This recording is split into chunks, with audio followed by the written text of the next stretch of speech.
আসসালামু আলাইকুম dear viewers, দেশে এবং প্রবাসে যে যেখান থেকে দেখছেন সকলকে জানাই আন্তরিক ধন্যবাদ। আজকে আমরা যাচ্ছি কালের বিবর্তে হারিয়ে যাওয়া ঐতিহ্যবাহী এক নগর দেখার জন্য, যার নাম পানাম নগর। পানাম নগর রাজধানী ঢাকার পার্শ্ববর্তী নারায়ণগঞ্জ জেলার সোনারগাঁওয়ের একটি ঐতিহ্যবাহী প্রাচীন শহর। ঢাকা থেকে ২৭ কিলোমিটার দক্ষিণ পূর্বে এই শহরের অবস্থান। গুলিস্তান থেকে স্বদেশ, বোরাক, দোয়েল ও সোনারগাঁও নামক বাসে করে ঢাকা চট্টগ্রাম মহাসড়কের সোনারগাঁওয়ের মোগরাপাড়া চৌরাস্তায় নামতে হয়। সেখান থেকে অটো বা রিকশায় করে পানাম নগরে যাওয়া যায়।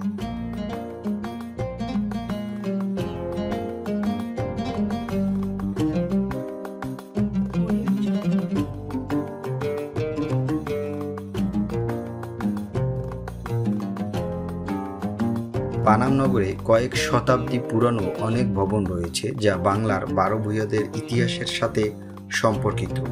সোনারগাঁওয়ের ২০ কিলোমিটার এলাকা জুড়ে এই নগরী গড়ে ওঠে। পৃথিবীর ১০০টি ধ্বংসপ্রায় ঐতিহাসিক শহরের একটি পানাম নগর। ওয়ার্ল্ড মনুমেন্ট ফান্ড ২০০৬ সালে পানাম নগরকে বিশ্বের ধ্বংসপ্রায় ১০০টি ঐতিহাসিক স্থাপনার তালিকায় প্রকাশ করে।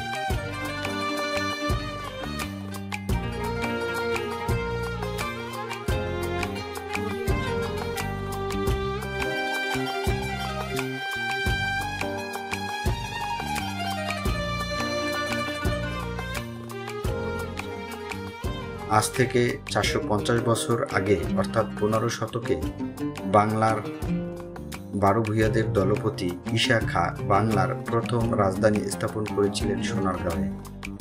সেখানে পূর্বে মেঘনা আর পশ্চিমে শীতলক্ষ্যা নদীপথে বিলেত থেকে আসত বিলেতি থান কাপড়, দেশ থেকে যেত মসলিন।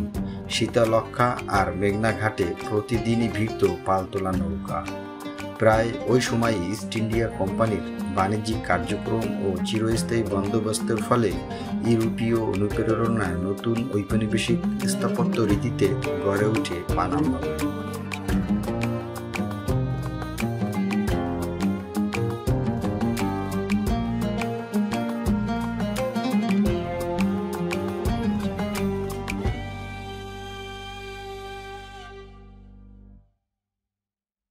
শহরটিতে ঔপনিবেশিক ধাঁচের দোতলা এবং একতলা বাড়ি রয়েছে প্রচুর।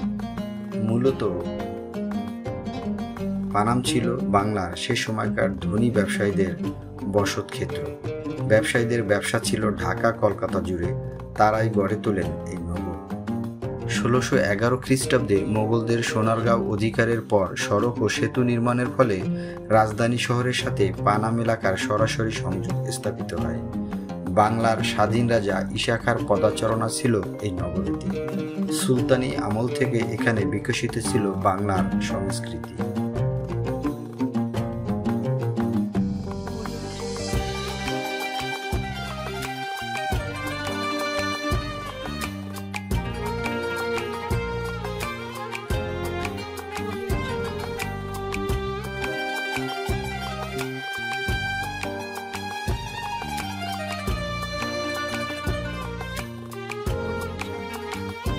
পানামের টিকে থাকা বাড়িগুলোর মধ্যে ৫২টি বাড়ি উল্লেখযোগ্য। পানাম সড়কের উত্তর পাশে ৩১টি আর দক্ষিণ পাশে ২১টি বাড়ি রয়েছে।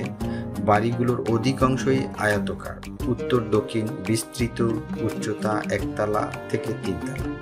বাড়িগুলোর স্থাপত্য ঔপনিবেশিকতা ছাড়াও মোগল, গ্রিক এবং গান্ধারা স্থাপত্য শৈলীর সাথে স্থানীয় কারিগরদের শিল্পকুশলতার অপূর্ব সংমিশ্রণ পরিলক্ষিত হয়।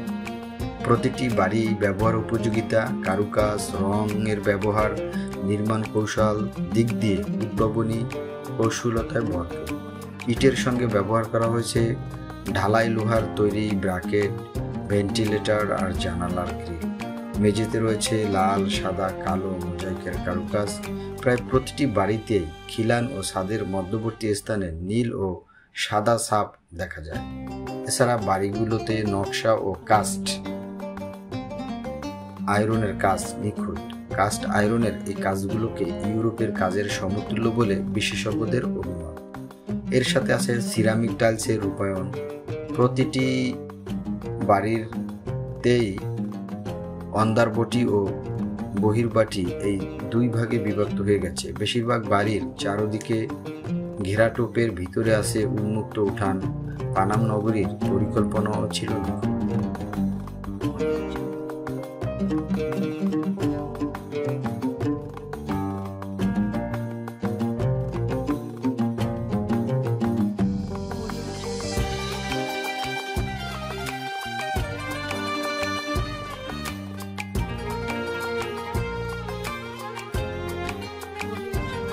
পানাম নগরী সম্পর্কে জানা যায়, একবার পারস্যের খ্যাতিমান কবি হাফিজকে আমন্ত্রণ জানিয়েছিলেন তৎকালীন বাংলার সুলতান গিয়াসউদ্দিন আজম শাহ।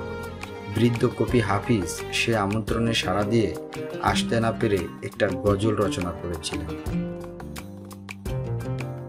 এবং সেটি সুলতানকে উপহারস্বরূপ পাঠিয়েছিলেন। এই গজলের সূত্র ধরে ফার্সি এক পর্যটক এসেছিলেন সোনারগাঁও আর তার বিভিন্ন প্রাকৃতিক এবং সে নৈসর্গিক সৌন্দর্য দেখে তিনি মুগ্ধ হয়েছিলেন।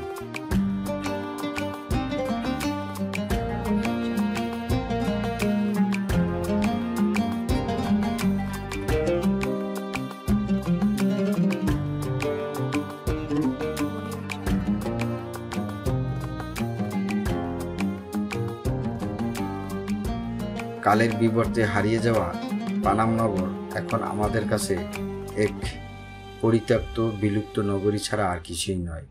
এক সময় এখানে ছিল মানুষের কোলাহল এবং বড় বড় ব্যবসায়ীদের আনাগোনা, এবং প্রতিটি বাড়ি ছিল কোলাহলপূর্ণ এবং একটি জাঁকজমকপূর্ণ নগরী। আজকে সময়ের পরিক্রমায় এটি একটি পরিত্যক্ত, নির্জীব, নিষ্প্রাণ, মানবশূন্য একটি অলিগলিতে পরিণত হয়েছে। পৃথিবীর কালক্রমে বা পরিক্রমায় এভাবেই অনেক নগর, শহর, বন্দর হারিয়ে যাবে, আবার অনেক নগর, বন্দর, শহর তৈরি হবে। এটিই হয়তো প্রকৃতির নিয়ম।